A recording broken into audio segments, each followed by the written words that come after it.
အခုလိုချောင်းဆိုးနေတယ်ဆိုရင်ချောင်းဘာကြောင့်ဆိုးတာလဲဆိုတာရယ်ချောင်းဆိုးပျောက်ဆေးတွေဘယ်လိုရွေးရမလဲဆိုတာရယ်ကိုကျွန်တော်ရှင်းပြမယ်ချောင်းဘာကြောင့်ဆိုးတာလဲဆိုတော့ကျွန်တော်တို့ရဲ့လေပြွန်တစ်လျှောက်မှာအကြောင်းရင်းတစ်ခုကြောင့်မို့လို့တလိပ်တွေထွက်ပြီးတော့မှလေပြွန်ကပိတ်ဆို့လာတယ်လေပြွန်ကို irritant ဖြစ်စေတဲ့ foreign particles တွေ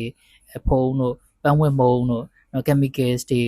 နောက်အနံ့တွေပေါ့နော်ဒါမျိုးတွေဝင်လာပြီဆိုလို့ရှိရင်လေပြွန်ကိုရောင်ရမ်းစေပြီးတော့မှလေပြွန်ကပိတ်ဆို့လာတယ်အဲ့လိုမျိုးဖြစ်လာရင်လေပြွန်ကနေတစ်ဆင့်အုံနောက်ကို signal ပို့တယ်ပိတ်တော့မယ်ဆိုပြီး signal ပို့တယ်အဲ့တော့အုံနောက်ကနေတစ်ဆင့်အစုပ်နဲ့ one byte ကြက်သားတွေကိုပြန်ပြီးတော့မှသူက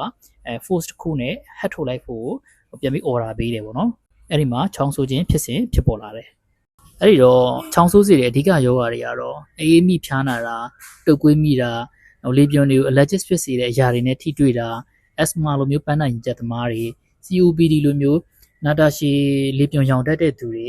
နောက် TB ယောဂါတွေ GERD လို့ခေါ်တဲ့စားချင်ပြန်တဲ့သူတွေမှာဆိုလို့ရှိရင်ချောင်းဆိုးတယ်နောက်တစ်ခုဆေးလိပ်တောက်တဲ့သူတွေမှာဆိုလို့ရှိရင်လည်းချောင်းဆိုးတယ်အဲ့တော့ချောင်းဆိုးယောဂချောင်းဆိုးတာက၃ဘက်ကျော်နေပြီဆိုလို့ရှိရင်ဆရာဝန်နဲ့ပြဖို့ကအရန်ရေးကြီးတယ်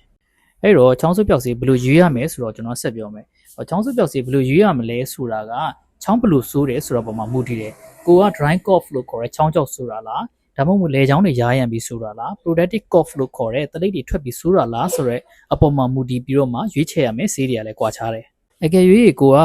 66ပဲဆိုတယ်လေချောင်းရားရံတာမရှိဘူးတလိပ်မထွက်ဘူးဆိုလို့ရှိရင်တော့ dextromethorphan လို့ခေါ်တဲ့ချောင်းဆိုးပျောက်စေးပါတဲ့ cot tablet တွေကိုရေးလို့ရတယ်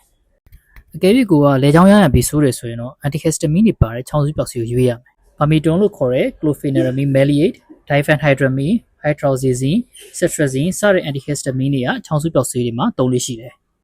နောက်တစ်မျိုးကတော့ productive cough လို့ခေါ်တဲ့ချောင်းဆိုပေါ့နော်တလိပ်ပါတဲ့ချောင်း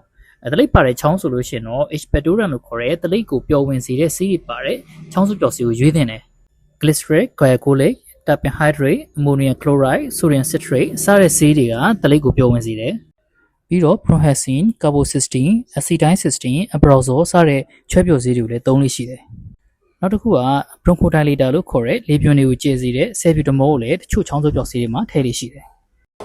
ဒါလို့ဆိုချောင်းဆိုးတဲ့အခါဘယ်ချောင်းဆိုးပျောက်ဆေးကိုရွေးသင့်တယ်ဆိုတာကိုသိပြီးထင်ပါတယ်အဓိကအရေးကြီးတဲ့ချက်ကတော့ချောင်းဆိုးတာ၃ဘက်ကျော်နေပြီဆိုရင်တော့အစီကံသွားပြီးဆရာဝန်နဲ့တေချာပြသဖို့လိုမယ်ဆိုတာပါပဲအားလုံးကိုကျေးဇူးတင်ပါတယ်